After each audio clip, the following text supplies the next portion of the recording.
Hey, hey, Blue Table fans. James and that other guy, what's his name, Brett, they're headed out to the Hostess store.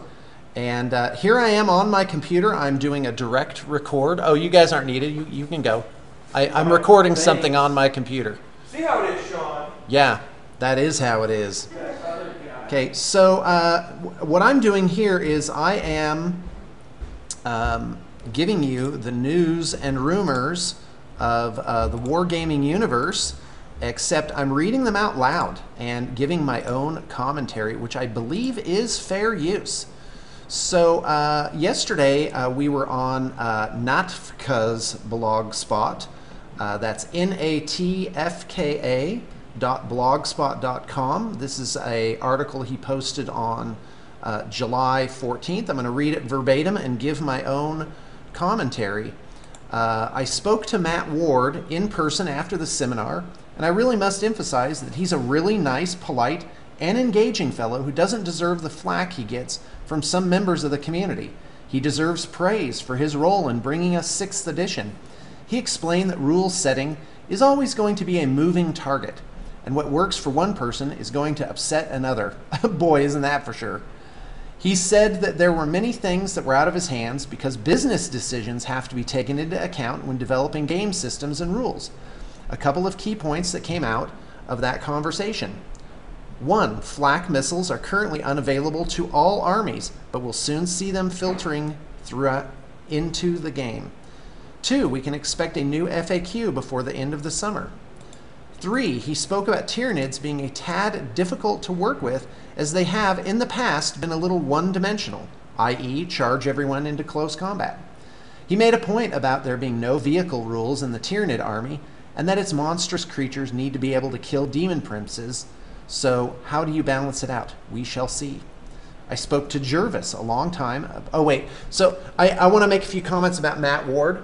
I've always found his work to be refreshing.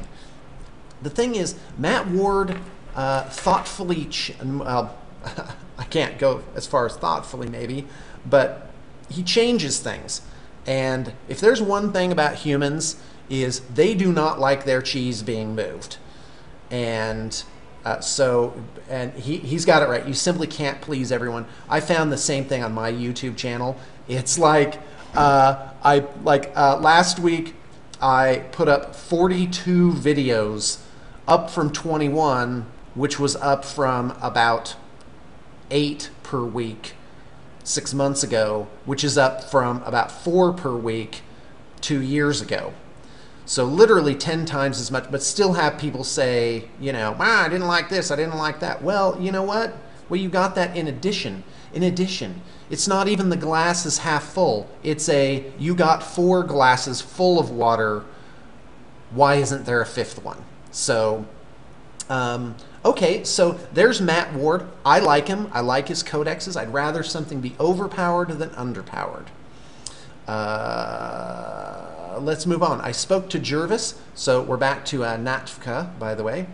I spoke to Jervis for a long time about associative and disassociative rules, but I think I've covered that off. Next, I spoke to Phil Kelly, the dude, who again is really a sound guy. And by the way, he isn't leaving GW. Phil said there are currently 6 projects on the go for 40K. I think he was referring to codexes. I asked him about Tyranids too, and he said rather excitedly that he has some, quote, some really great ideas up his sleeve, unquote, for the NIDs. Sounds encouraging. It's worth noting that everyone I spoke to in the design team understands the need for NIDs to get a boost. Personal comments on that. First off, about GW as a company, it's natural for people to come and go in a company. I've resisted it. Like when people moved on before, I kind of took it like, you know, hey, what's wrong with what I'm building here? You know, why, you know, don't you like it? But the fact is, people just have, you know, they're going different places in their life, and that is just where they are. Now about Tyranids, I just wanted to point out that Tyranids are really the only alien army in the race, or excuse me, in the game. They have, every other race is more or less humanoid, and Tyranids actually are hexanoid. six arms, or six limbs rather. And also, supposedly, they come from a different galaxy. So there's that. Well, I'm going to pause for just a second here. He also shared his personal opinion on 5th edition and said, with the greatest of respect, that Alessio Cavatore seemed to want to make the game more competitive and simplified. He thought that this made the game a bit flat and generic in its function, which I personally agreed with. His words were that it lost its craziness. 6th has therefore moved to address this and give more feel and character to the units and the game as a whole. It does seem to be a consensus among GW staff that 2nd was a great addition in many ways, although obviously broken in other. One other exciting thing that he mentioned was the release of expansions. He said that one example of an idea floating around is the introduction of relics, which could be, for example, war gear from the Horus Heresy area, usable in today's battles. Possibly a new book or expansion, but just still an idea at the moment. Phil said that the quality of the new codexes far surpasses the paperbacks of 5th and beyond. I wonder how many are finished. Lastly, I spoke with Robin Crudace. I don't know if that's how you say it. I asked him about GW's release schedule, and to my utter amazement, he said they were aiming for some sort of release each month, be it a codex or some sort of expansion. I'd be surprised if this were true. He said there would be most likely need to be a larger number of expansions between now and 4 years' time so that you don't reach a point where all codexes for 6th are released with 2 years to go before the next cycle.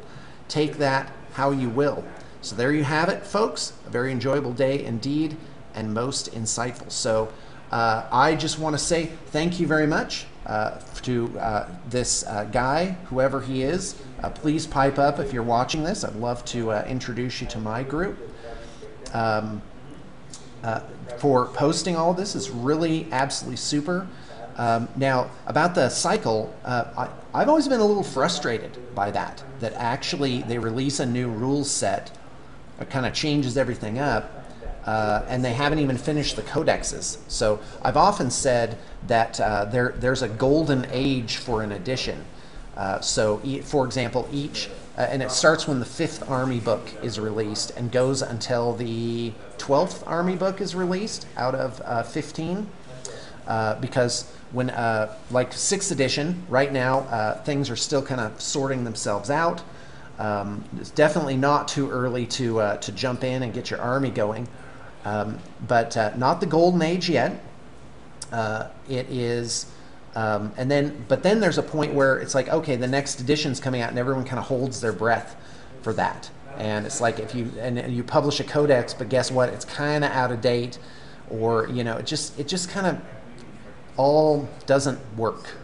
And quite frankly, I'd be happy if they stuck with Warhammer Fantasy 8th edition for 8 years, if it were an 8-year cycle and 4 years to finish the codexes, and then the golden age would be much, much longer. Warhammer Fantasy is in its golden age right now, which is that I believe they're just about to release the 6th book for this edition. And, you have to assume that with each edition they're refining the game and making it better somehow. And if they're not, then what the heck are they doing? But so is there a point where you don't have to reissue a new edition so often? Now, granted, there's a thing where where you get, sales. So there's that. Sorry, you have to look at this screen of text. All right, hey, let's look at some of the comments, because I actually thought they were, some of them were very insightful. A little bit of griping about Sister of Battle. That sounds pretty awesome. It makes me happy to know they aren't blind to the plight, at least in terms of flyers of us NID players. Seems like FAQs will be out this summer, hopefully solving issues that were missed, such as AP of a couple of Eldar weapons that ignore armor saves and of bone swords. So wouldn't that be nice? A codex every month. Yeah, well, and you know what? Forge World's kind of been doing that. They're not producing one every month, but if you count their codexes, yeah, it's about 12 books a year, possibly. I don't know. Maybe I'm wrong. Here's one that's useful. from Tenzing. As far as I understand it, the plan at the moment is starting from January 2013 to have a major release every month. That is defined as an army wave, new models for an existing codex, a book release, which is an army for any of the game systems, a surprise release, such as Space Hulk or a silly boat game, or an expansion, Storm, Magic, Cities of Death, etc. So a release a month doesn't mean a new army. Given the number of armies across the game systems, unreleased, and the expansions awaiting an update, further, assuming that each army requires 2 waves, all of the releases should be complete by Easter 2017. This may tie into the rumor floating around that GW is intending to update the core rules once every 6 to 8 years rather than every 4 to 5, so that an edition will be complete before the rules are revised. That is so well written. This person doesn't like the 7-year thing because he doesn't want to wait 7 years for new codex. Well, talk to a Wood Elf player, I guess. Fantastic article. You know, I love it when people compliment. Isn't that nice? Okay, I think that's it. Thanks for tuning in, and I hope you've gotten a nice auditory dose of wargaming news, rumors, and insights. All right, folks, here's a PS. I want to take a look at a company called Cromlech. Let's go ahead and scroll up here. Yeah, maybe this isn't ideal, but I'm trying to make it all fit. So Cromlech, conversion bits and accessories, Sons of Thor backpacks released.